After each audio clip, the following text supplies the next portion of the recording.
But all right, well, welcome everyone. So my name is Haley Richards. I'm the president for the League of Women Voters in the Pensacola Bay Area.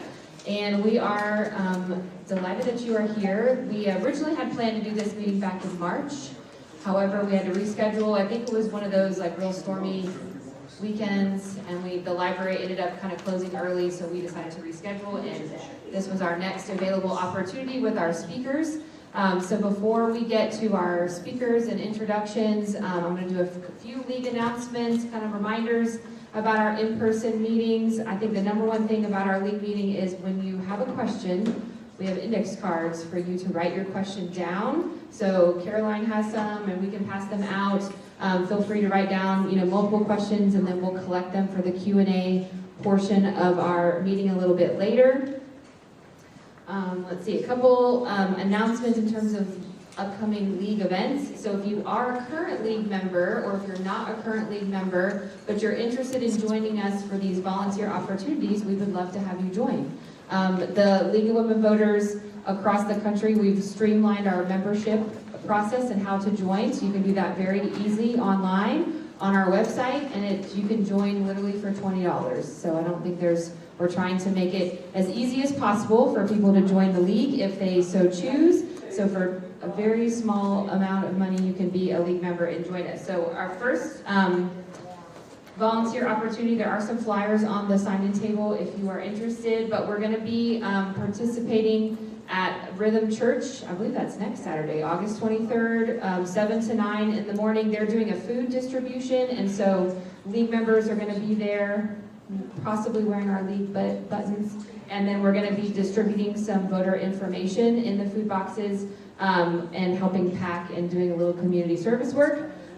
So if you're interested, that's a nice one-time opportunity to share some good voter tips, information, as well as doing a little bit of service for those that need it. And then we also have an opportunity kind of throughout the month of September if you want to meet your local legislators. So they're gearing up for the legislative session that's going to start early, so it'll start in January since next year is election year. So our league first vice president, Mary Gutierrez over there, is looking for league members to join her with a couple others to go meet with our local delegation. So it's our state representatives and our state senator. I think she already has an appointment with Senator Gates already, so we're looking for members to do that. So that's all on the flyer, and it's just a quick kind of like introduce them, reintroduce them to the league, our mission, see what we kind of have in common, and kind of what their plans are for the upcoming session, and to see if that aligns with some of our legislative priorities as well. So there's a flyer, so talk to Mary if you're interested in signing up for the legislative interviews, and then Karen Payne, our secretary back there, is coordinating our community service event, so if you're interested in learning more about that, you can talk to Karen as well. All right, so any other board members, committee members, am I missing anything? Those are kind of our two upcoming opportunities after this meeting. Of course, we're going to meet again in September. We're actually going to take the league on the road to our other county that we serve, which is over in Santa Rosa. And we have, so we have actually the chair of the Santa Rosa County Commission, Carrie Smith, is going to be our speaker, just to kind of give us like a state of the county. Santa Rosa's gone through some changes over there. They have some new county commission members. It is going to be in their boardroom at this where the Santa Rosa County Commission meets at 10 a.m.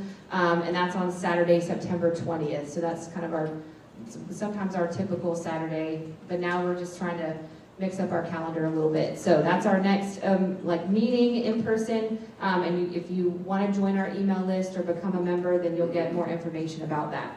So anything else, board members? Anything else you can think of?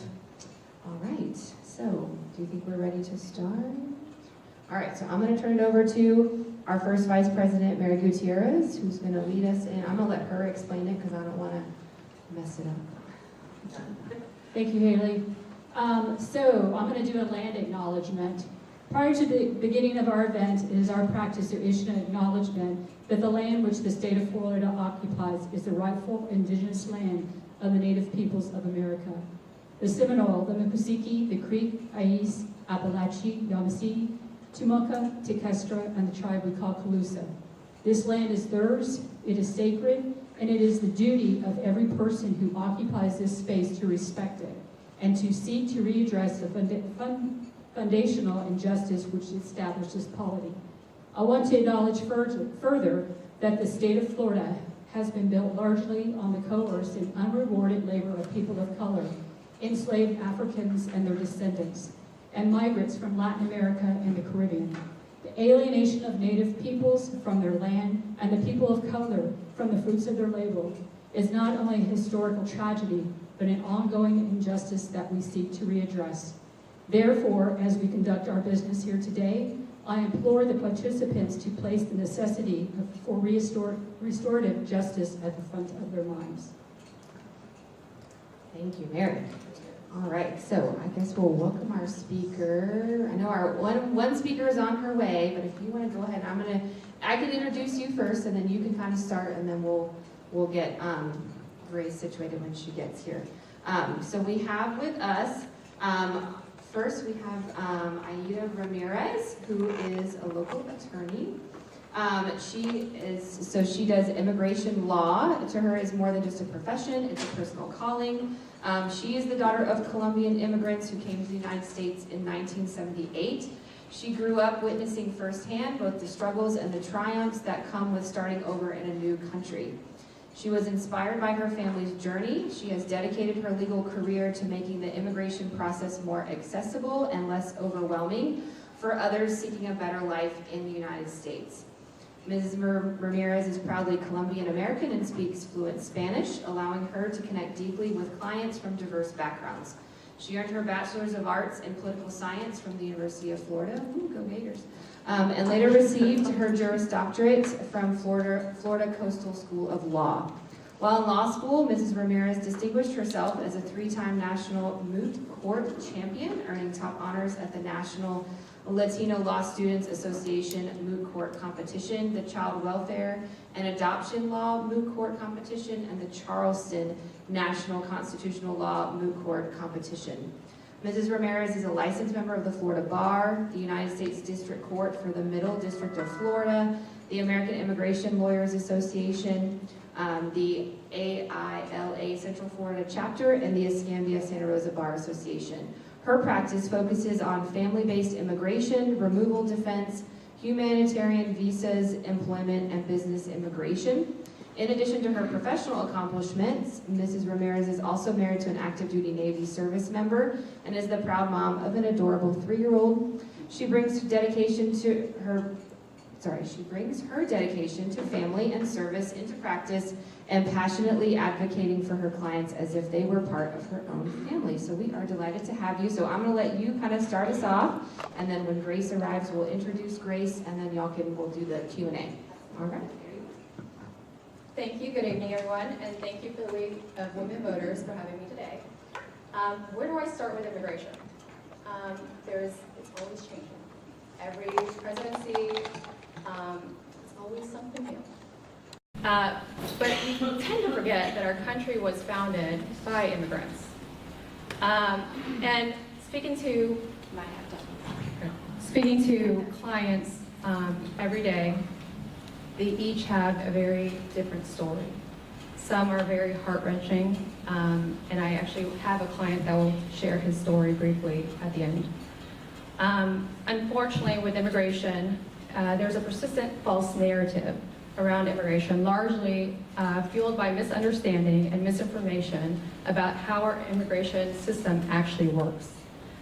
For many people, the laws, policies, and processes are very complex, and the gap in understanding allows stereotypes to root.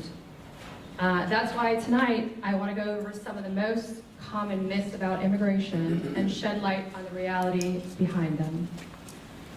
The first one that you always hear is, why don't immigrants just get in line and come here legally like everyone else? There is no line for immigration.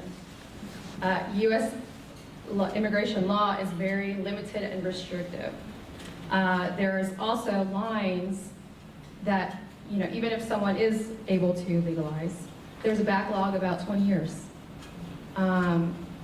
Unfortunately, under the Trump administration, Individuals that are even in process of legalizing their status are being detained. They're being detained at interviews. They're being detained while driving.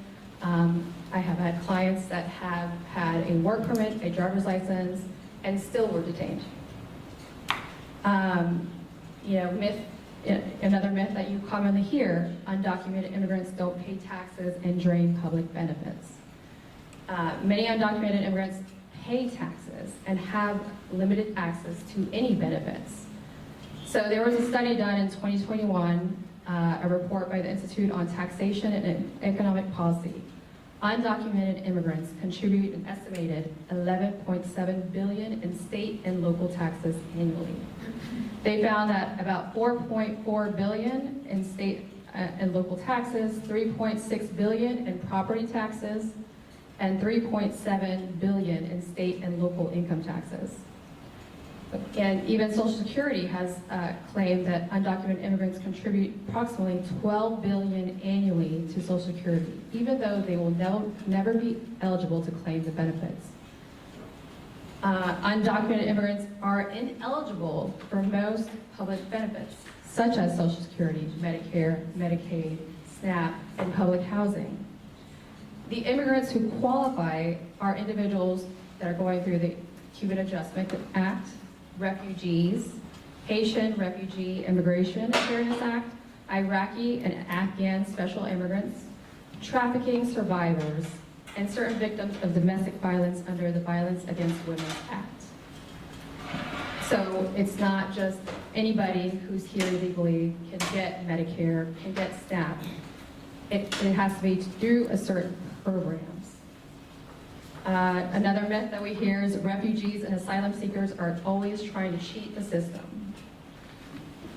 Refugees and asylum seekers, I feel like people think it's one altogether, but they are two different categories.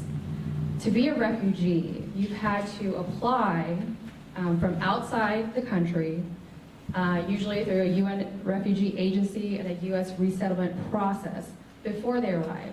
So they've already had to show and demonstrate that they are being persecuted. They've had to prove that they are unable to return to their country.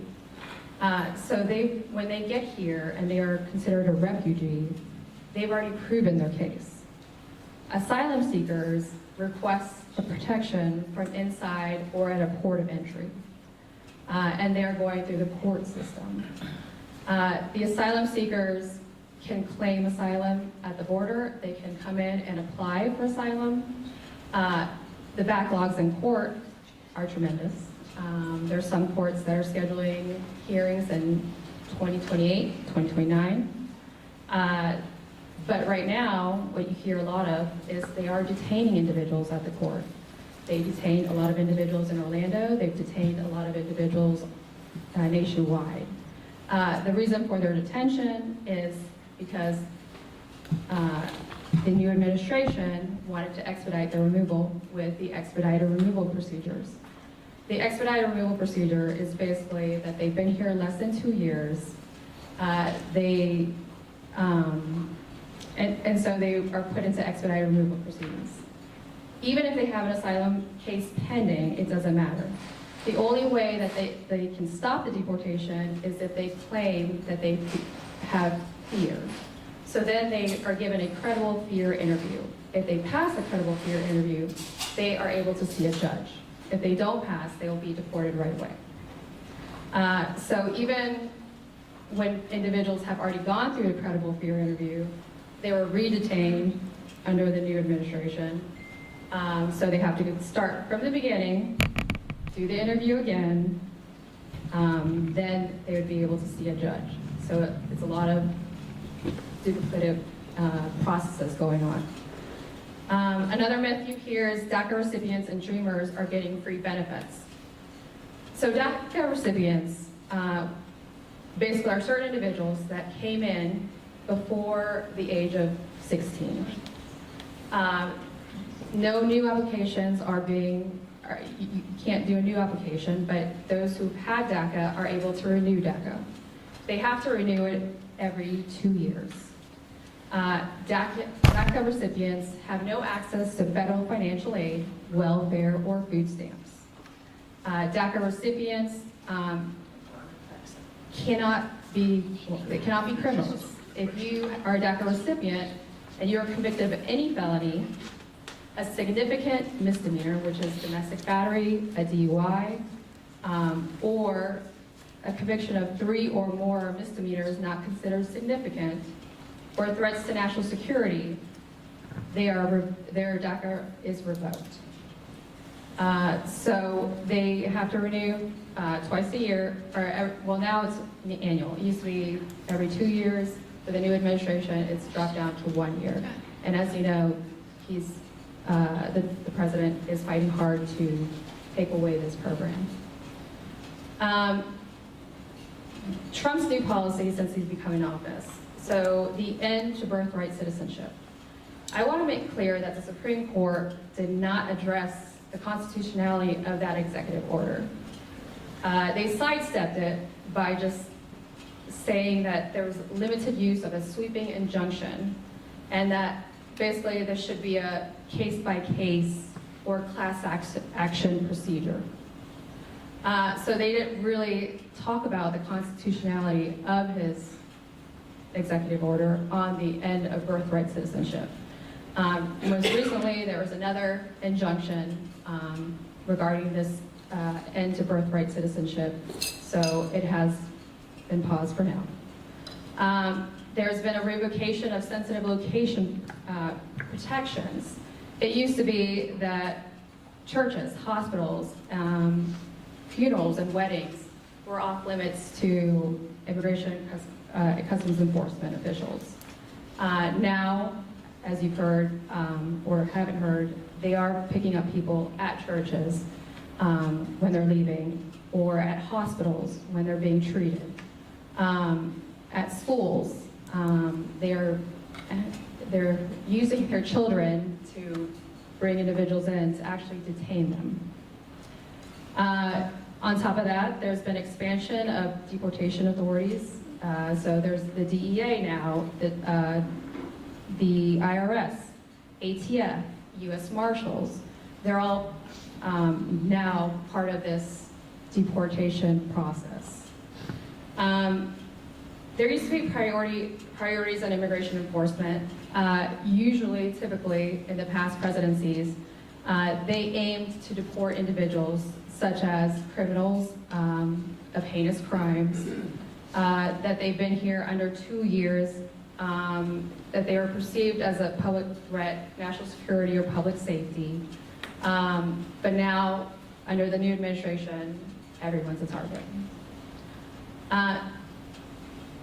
And unfortunately, as you hear, there are new detention centers that are at maximum capacity, and one in particular, Alligator Alcatraz, is notorious for human rights violation. I personally know I have referred individuals to ACLU because there is a lack of ability to speak to your client, much less the conditions are horrendous. But today, I'm here with my client. His name is Brian Granados Lopez. He was detained on February 24th, 2025. Brian came into this country in 2007 when he was just 11 years old. He is here today to share, in his own words, his experience.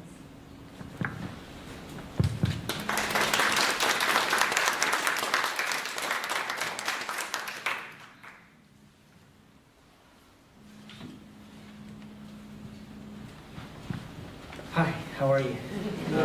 First things first, I want to thank my lawyer. She's giving far more amazing. She gave, there you go. Sorry. I want to say thank you for everything you've done. You brought hope to my life. And the reason of that is I got pulled over and I was driving with a license. And immediately I got arrested. My wife, thank goodness, was there. She was able to grab all my stuff, and she saw me getting arrested for something that was very minor, and they took it to a level where I felt like I just killed somebody. I was arrested, taken from Destin, Florida, all the way to California, and from there, they would not let me go. They were gonna give me a bond to get out, very minimum, but they denied that because of the new administration that we have now. So that was the beginning of a journey that I never wanted to take, a journey that I didn't know I was supposed to take under this new crazy life we're living now.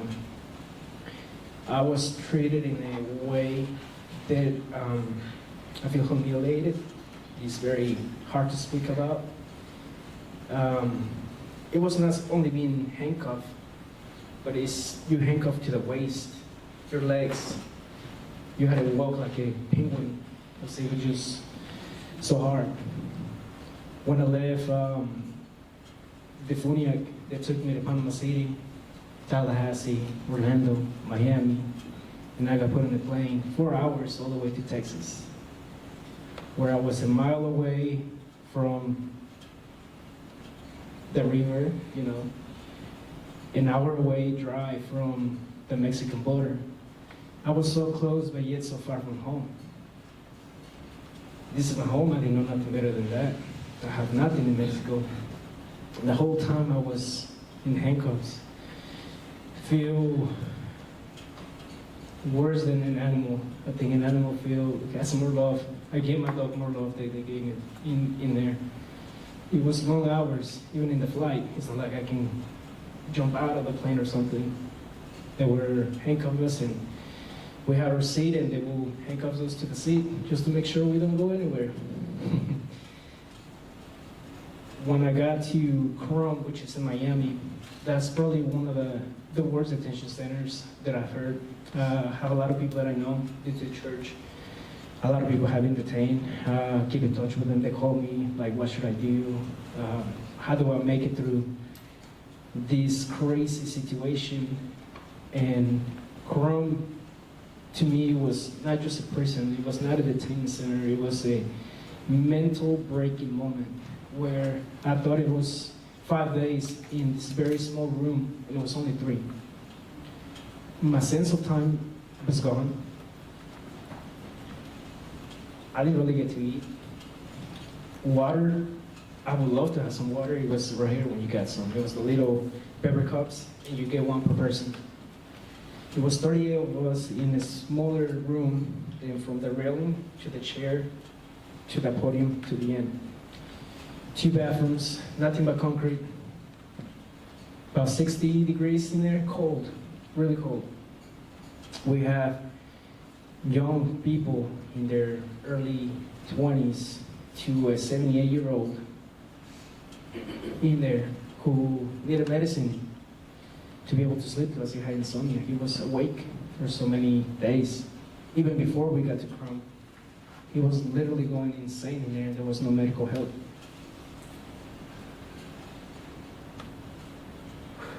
Sorry. Trying to help these people, trying to get a voice in there. It's like screaming to the wall. They don't care. I never saw a doctor. When I left Chrome, there was 2 people who got DP. They were coughing blood, and that's the only reason they did something for them. That was sad to see a person who was next to me that I hope they made it through or not. I don't know if they passed away or not.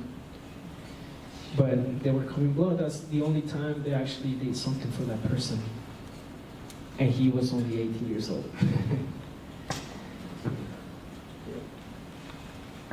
And I want to emphasize that when they did transport him, it was from Chrome to Texas. He had a bond hearing on Monday. It was Saturday. They took him, they didn't tell him where he was going. They wouldn't inform him of anything. They didn't tell me until 2 days after they had transported him, which I already knew that he was transported. But he thought he was being deported. Because as you hear, a lot of that is going on, that in the middle of the night, they put you on a plane and they are deporting individuals. So he was scared. And basically, I had to attend to this bond hearing, explain to the judge that he was not there, that they had transported him to Texas, to then have to refile it in Texas, and have to go and wait to his bond hearing. He was very glad to have left Chrome. He was still, I had an opportunity to do a Zoom call with him. And he was not only scared for himself, but his fellow inmates. It was really heart-wrenching to hear him speak, and I do think it's important to know the experiences that he went through. All he had done was drive without a license. He's been here 28 years. Today, as of today, immigration proceedings have not been filed against him. So he's bonded out when he has no immigration proceedings against him. So he has to wear an ankle monitor because he has to report to Immigration Customs Enforcement. But he was bonded out in March. We're in July, and he still doesn't have immigration proceedings. So that's kind of the reality of what's going on, and I thought it would be very personal for him to speak about his experience.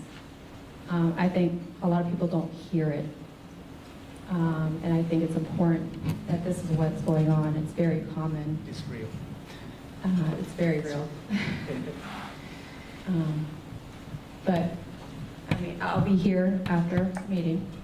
If you want to have any questions regarding immigration, please let me know. Your questions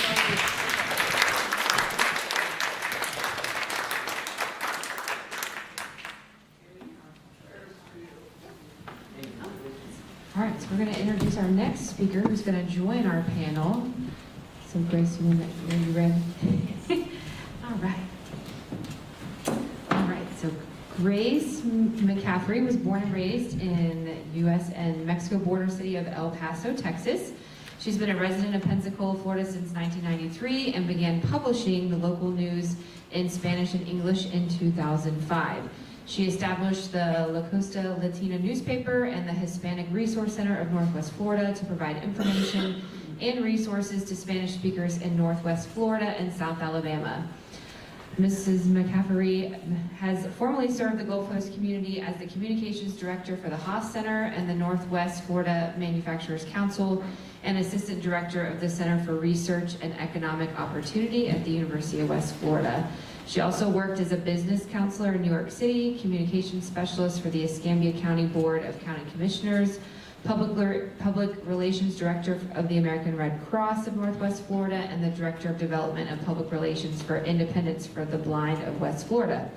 She has served and continues to serve on several boards, including Community Health of Northwest Florida, the United Way of Escambia County, the Diversity, Equity, and Inclusion Committee, and previously on the Board of Trustees for the Community Maritime Park Associates. Mrs. McCaffrey has 2 adult sons she raised alone as a young widow while she earned a bachelor's degree in communications with a specialization in public relations from the University of West Florida. So welcome, and we're going to turn it over to you. You kind of have to hold the microphone a little close to your mouth so they can hear you. I'm hard to hear too, so if you can't hear me, just let me know. Gosh, you never know when they're going to read your whole bio. Sorry. I put it out there to, take what you want from that, but thank you. So yeah, I've been in the community for a long time. I'm over 30 years now that I've been here in Pensacola, and so I've seen a lot of changes, and especially more recently with the issues we're dealing with now that we're talking about today on immigration. 20 years ago, I started the newspaper because we had a little hurricane called Ivan come through here, and that changed the demographics after that during the rebuilding phase of that storm. And it was a little bit of a shock to the community, but people started to see things getting repaired and things getting better and lights turning on, and all this, our roofs, our blue roofs being removed and actually being fixed, and people going back to work. And that was the beginning of where I realized that I needed to help our community to be able to bridge that communication gap, to understand each other better, because I knew people, how they treated me when I first moved here. People would stop me in the grocery store and just ask me, what are you?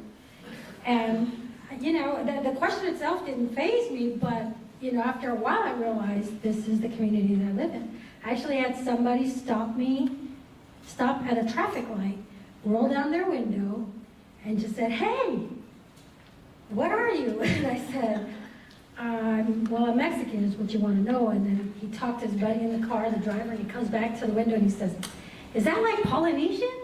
And I'm like, no. I said, gosh, you need to get a map at your light screen. Let's go. So that was the interaction I had with a complete stranger on the street. And again, realizing this is the community that I'm working with. And it's fine, you know. I love teaching people about my culture. That's the fun part of what I get to do. We're actually having our annual Latino Festival on Friday, a gallery night in September, Friday the 19th. And so come out and just learn more about all of our cultures. My family happens to be Mexican. Ida's family's Colombian. And, you know, there are 20 different countries, Latino countries, that are represented in our community here in Pensacola. Okay, so when people think that we're all Mexican or we're all this or we're all that, you have no idea the diversity that is within our own culture. So that's important that you get to know who's around you, right? Just like we need to get to know about Pensacola when we move here. And I think this is such an important meeting that we're having here, that you're able to speak to and listen to people like Ryan and the stories, and individual stories of what it's like to be Hispanic in this area in this time. You know, a lot of people that have known me for years, all the people that I work with in those organizations that were named in my bio, I see them every now and then, or they send me an email, and the first thing they ask me is, how you doing? And then there's silence after that, because we know it's not great. We're living a nightmare right now. You know, I don't have guarantees that I'm going to be home tonight,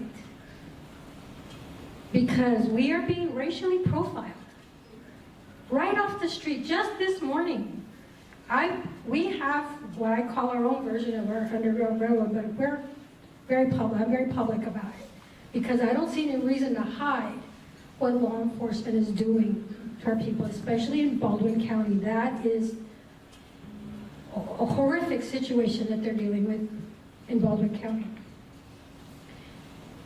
They stop people in the street on their way to work, people that are in vehicles that look like maybe they're carrying a ladder, they've got tools in the back, and then if they can kind of either stop somebody for, you know, the old busted tail light or the window tint,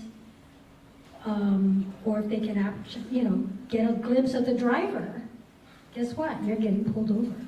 And then we're going to check for your ID and your immigration status. That has actually happened to me. Not recently, but this happened to me about 10 years ago. They did not expect a female American driver, fully insured, with a history, a work history that you can look up in my driver's license, that I was an employee of the county. It was embarrassing for the officer, but that officer still wanted me to thank him for letting me go.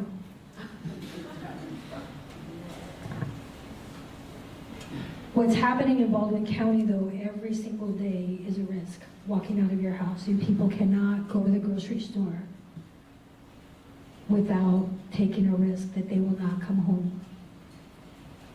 The situation that Ryan described, as I think it gotten worse even since then. We do have family members in the region that are over at the swamp, at the Everglades.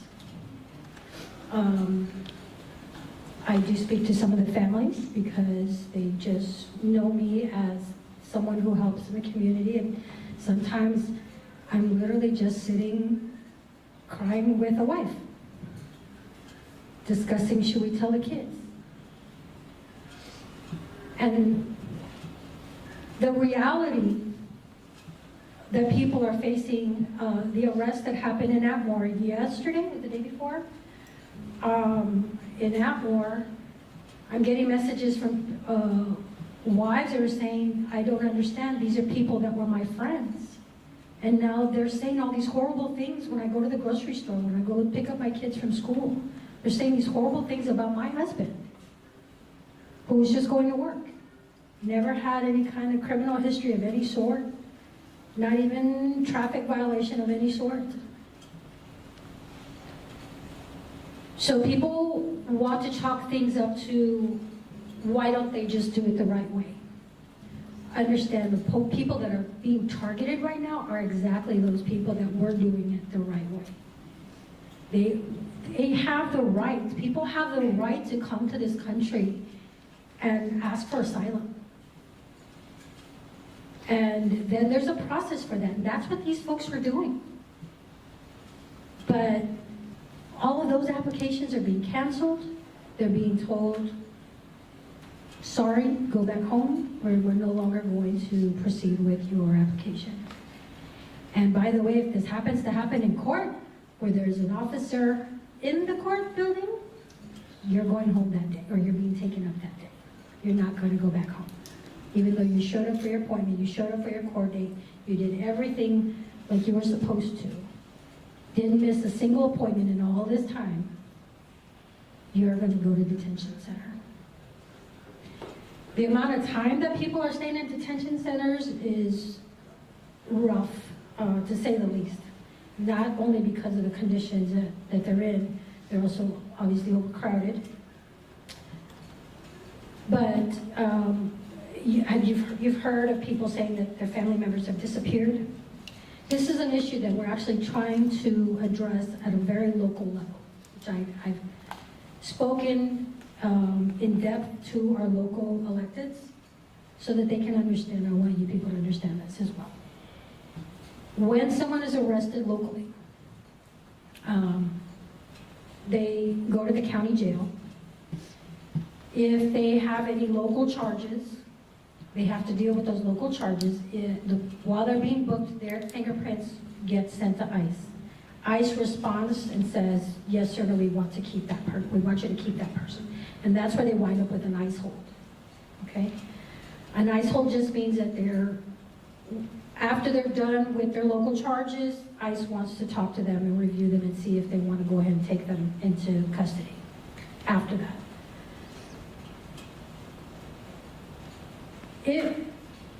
Well, I think most everybody in this room is at least my age or older, right?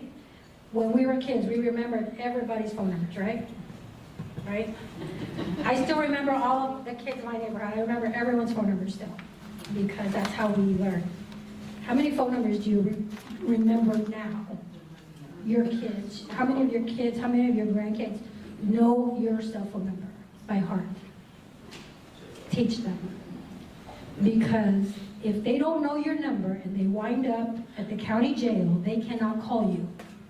They do not have access to their cell phone. Their cell phone is confiscated. Now, consider the idea that a lot of these folks don't have local family. There's some people that are just driving through town. I'm going to give you an example of that in just a minute.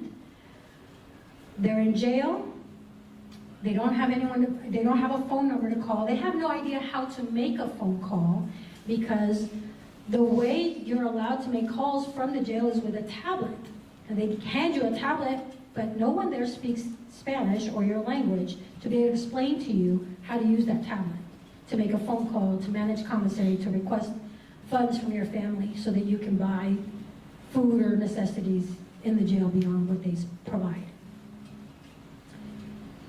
Now, you may or may not even have any local charges. We're seeing a lot of that now. There are no local charges. They're just simply ICE holds. So whenever ICE gets around to picking you up and taking you to a detention center, your family still has no idea where you are. You haven't been able to call. You haven't heard from your kids to know if they're okay, and they've disappeared 3 days ago, as far as you know. two cases that I want to tell you about, and this can get really long, and honestly, this is the reason why people are taxed by the idea of immigration, just understand immigration. There is so much. It is so complex. There's so many layers. There's so many different scenarios that can happen. But at the end of the day, trying to come back to us of the reality that we're not criminals. We're not innately criminals because we're Hispanic or because we're born in another country or because even if someone had the need to cross the border uninspected, that in itself is a misdemeanor. It can elevate to a felony if you do it multiple times. But for someone who's come here to find a job, maybe they've found a wife, maybe they've had children, that's the worst thing that they've ever done. Understand that. So the two situations I'm going to tell you about are these. One is Miguel. Miguel was driving from Louisiana to Tampa. He was driving through town. He got pulled over by FHP, who is the organization that likes to arrest us most. He gets pulled over. He has documents. He has a driver's license from Illinois. He also has an appointment with immigration in about 2 weeks from that day. The FHP officer decides that his driver's license is not valid, which in this state is very common, that our legal documents are disqualified. They just straight up say that they're not real. Even a real driver's license, they'll say this is fake. Here in Alabama, and then probably in other areas, but this is the area that I take care of, okay? So he's told in English that, he's getting arrested. He winds up in jail. He's there for about 6 weeks, I think, before somebody in the same area is bilingual and communicates with him to find out why the heck he's there. And he's like, I don't know. Well, can you call your family? Well, I don't have a phone number. They took my cell phone. Do you know Miss Grace? No, I don't live here. Well, we need to get you connected to Miss Grace. Somebody connected him on a phone call. My immediate response is to always find out, how can I contact your mother? I need to let your mother know where you are. Your family needs to know where you are, that you're safe, that you're okay. If you are, whatever situation you're in, they need to know. We found her through social media. Then we helped him to she contacted family in Illinois. We're actually able to bail him out. We're able to facilitate communication with him and his mother. She got a message to him. It was just...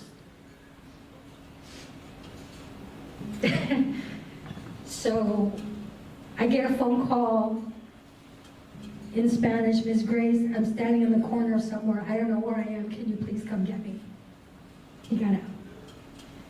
Through some community donations, we got his car out of impound. We got him into a hotel, fed him. He was just concerned about getting to Tampa because he had a job waiting for him over there. This was during the time that they were sending Venezuelans to El Salvador. To this day, I don't think he understands how close he came to all of that. Our county administrators, our city administrators need to understand the responsibility that we have for people in our community that face that type of risk, that face that type of harm.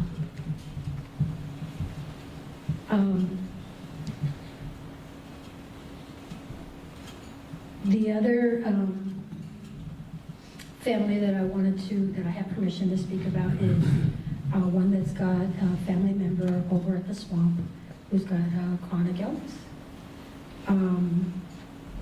You hear a lot about people saying, well, they had 2 meals a day. They had a sandwich and a bag of chips.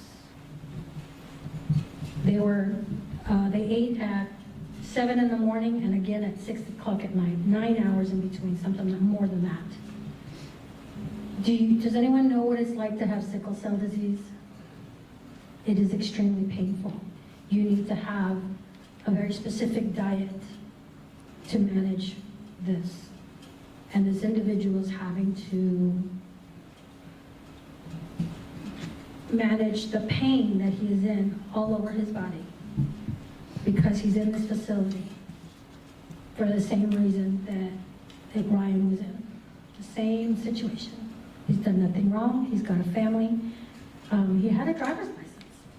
He was in proceedings. But he's still there. So, Finally. So this is also one of my clients, and I can tell you, it took me 3 weeks to have a attorney-client discussion, where he was in an open room, so there was no confidentiality. He was transported to the hospital at one point because he needed a blood transfusion, 2 blood transfusions. There was no follow-up. There was no follow-up care. There is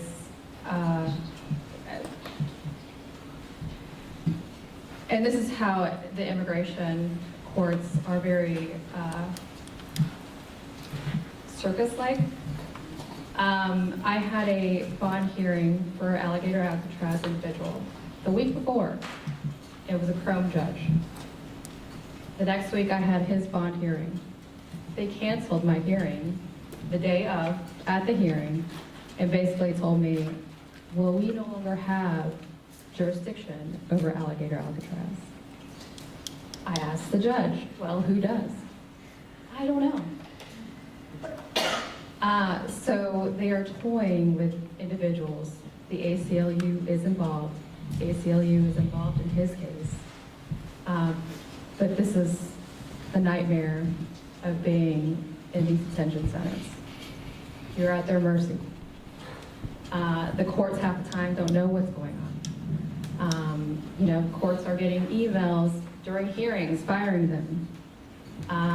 So they're like, oh, well, we're canceling this hearing. So it's chaotic, and it's very political. As you hear, he wants to take away the judges with high grant rates to replace them for his agenda. The first term he had quotas. You have to listen to X amount of cases. A lot of these judges are very overstressed, overworked, and it's numbers to them at some point. They're going through a routine. Half the time they're not listening. So we just have to make a record in immigration court and then appeal. And then if, there's still grounds, we can go to federal court.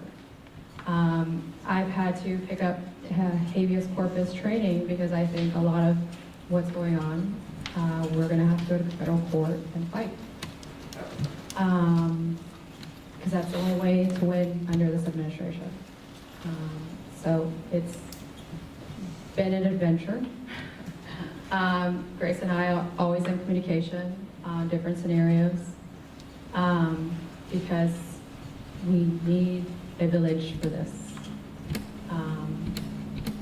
It's a lot of things that are not being spoken of, a lot of things that are not in the press, in the media, because it doesn't suit the storyline that all individuals who are here illegally are all criminals. There's individuals with families, there's individuals with children that have had cancer, their parents have been deported, and they've deported the child, a U.S. citizen child. So you just hear these atrocities on a daily in the immigration world. I want to say that immigration attorneys, there's a camaraderie. We do have a lot of support, you know, because we're all facing the same evil, basically. So we do share a lot of strategies and see what works, what doesn't work, because, you know, it's a lot going on, and it changes all the time. And a new case can pop up tomorrow and change the course of an individual's case altogether. We do have some questions that might keep the conversation going. Y'all want to take some questions? Sure. All right, so first question, you kind of were touching on this. So it says, regarding the firing of immigration judges, what is, in your opinion, the government's end purpose with this action? To replace them with individuals that have, you know, their political belief and fast support anyone and everyone they can. And the next question says, regarding the growing shortage of immigrant farm labor, what do you see as like is this the worst outcome for the government? I think that's what this question says, the worst outcome for this government that's like cause for everyone. And the second part is like, and what would be like their best long-term solution? Having a shortage of immigrant farm labor. I mean, we can only speculate what the long-term plan is. I can tell you that they hit a farm in Alabama this morning. They hit a farm in North Santa Rosa a couple weeks ago. Those companies are going to suffer, first of all. But I had also heard suggestions of immigrants being allowed to come back and work in these areas. And quite frankly, I see that as opening the door to slavery. If we're willing to bring you back, allow you to come back, if you jump through these hoops and work in the farms. And that is your life sentence. I think that's a very slippery slope there.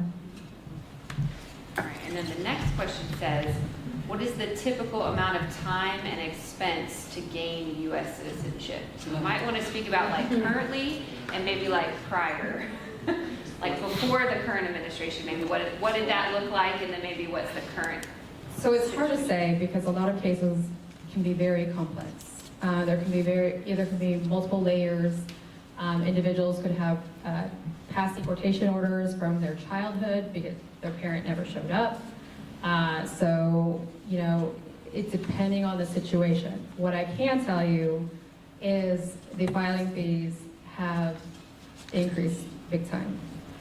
For example, an application of cancellation or removal for a non-permanent resident used to be $130.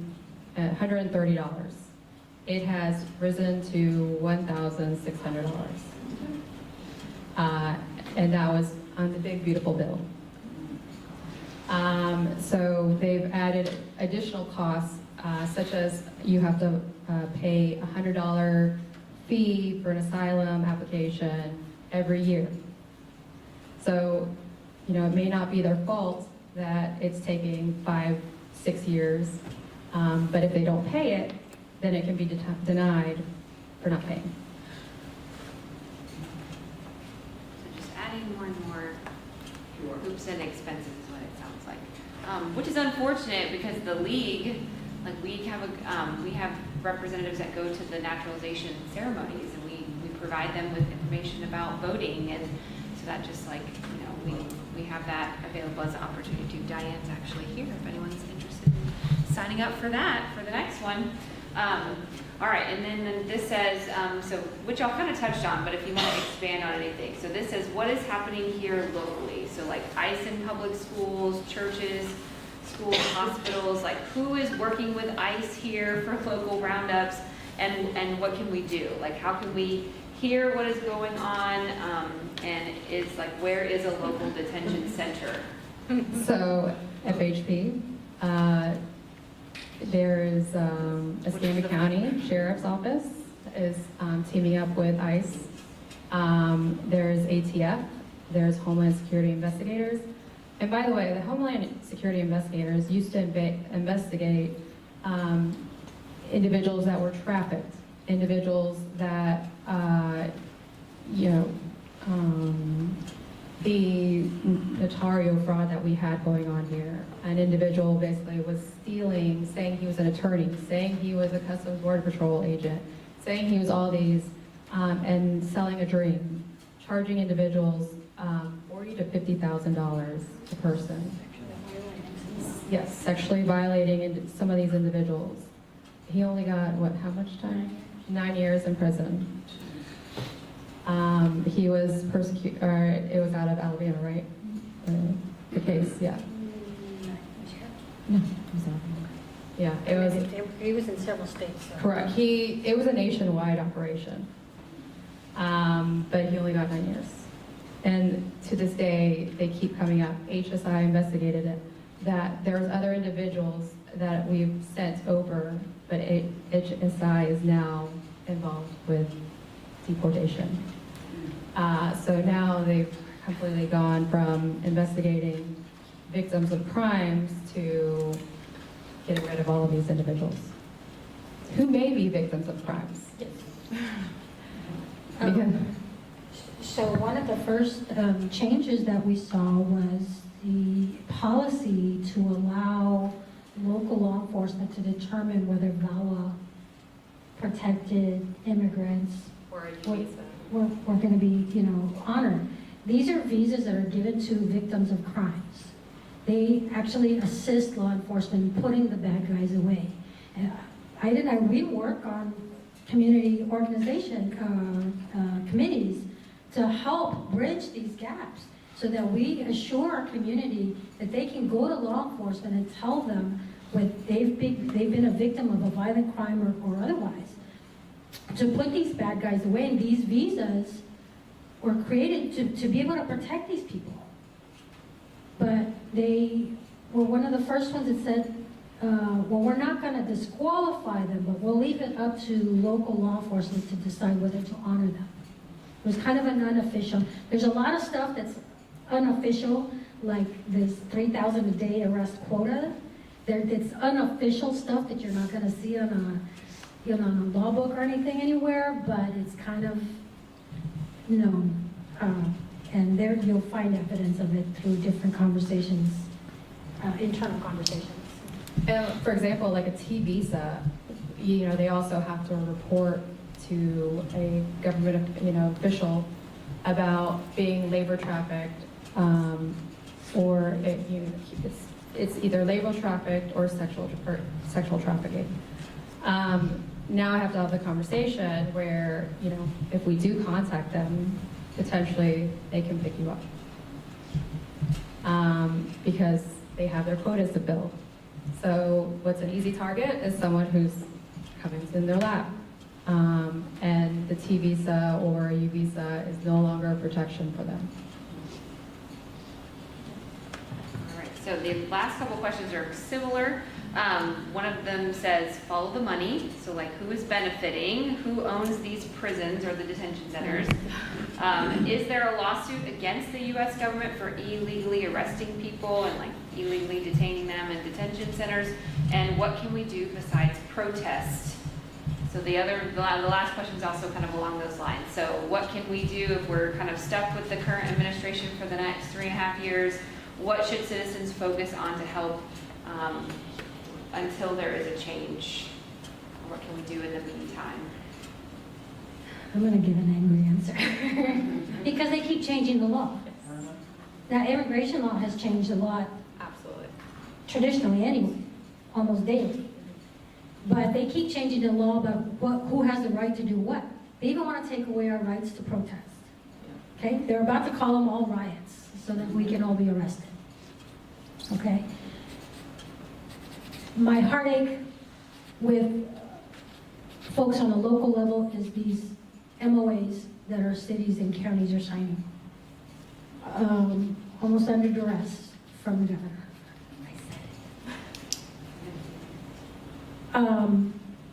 Or communities like Orlando, Key West, they they try to not sign these agreements with ICE, saying that we don't want that stuff happening here. We don't want to work that way. And the governor came back and threatened them. And the threat is that he can take everybody out of their city council and replace them with his people.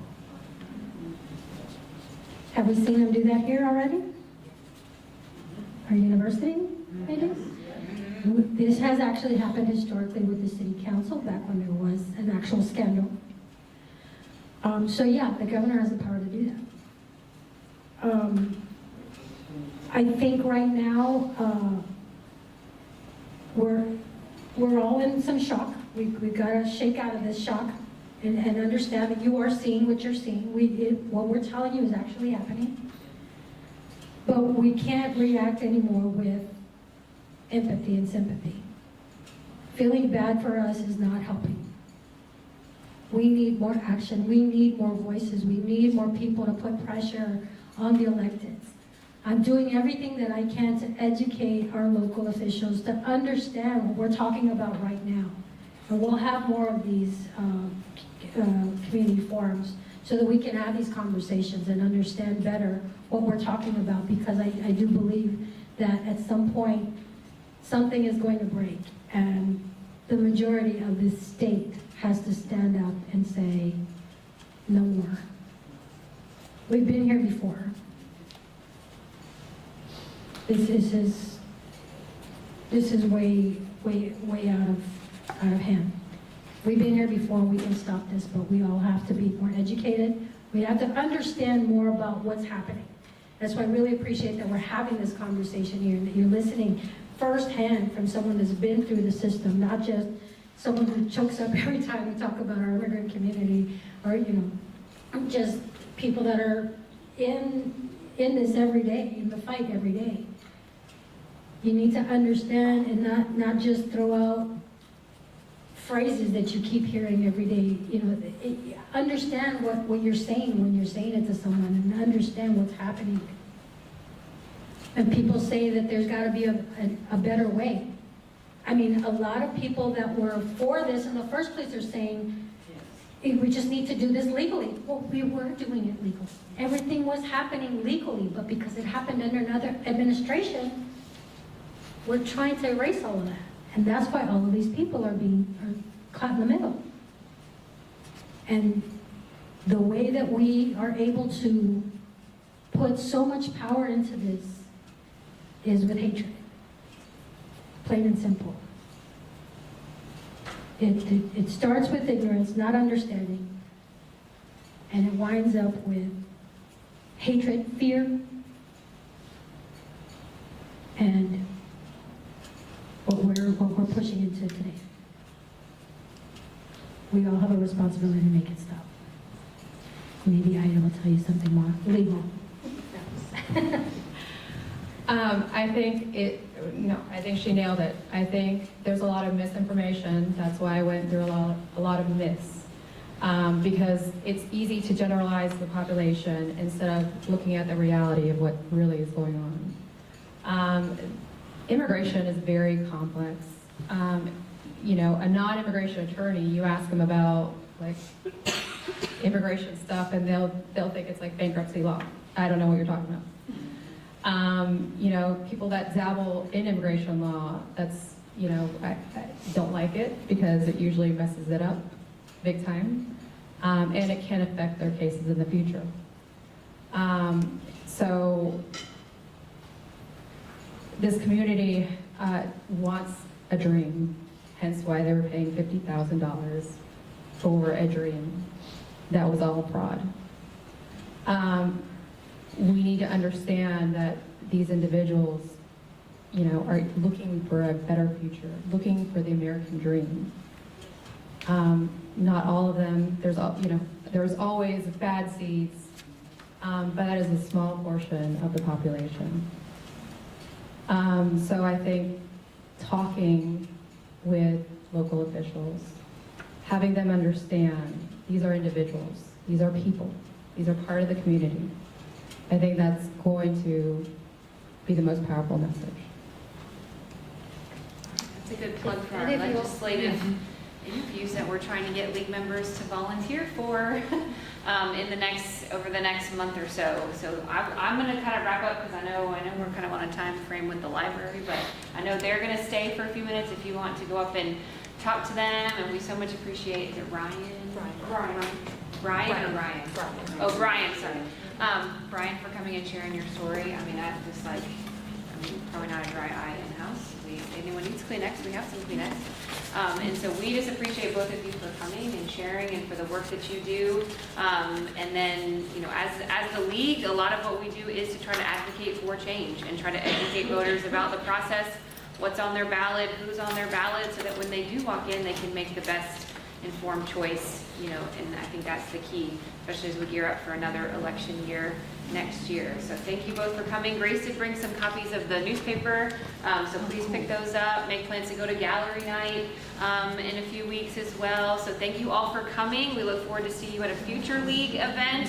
If you're not a member, please consider joining. Member is $20. It's very simple. Caroline Miller, who checked you in, is our treasurer. She'd be happy to talk to you, take your money for league membership. So thank you all for coming, and this concludes our meeting.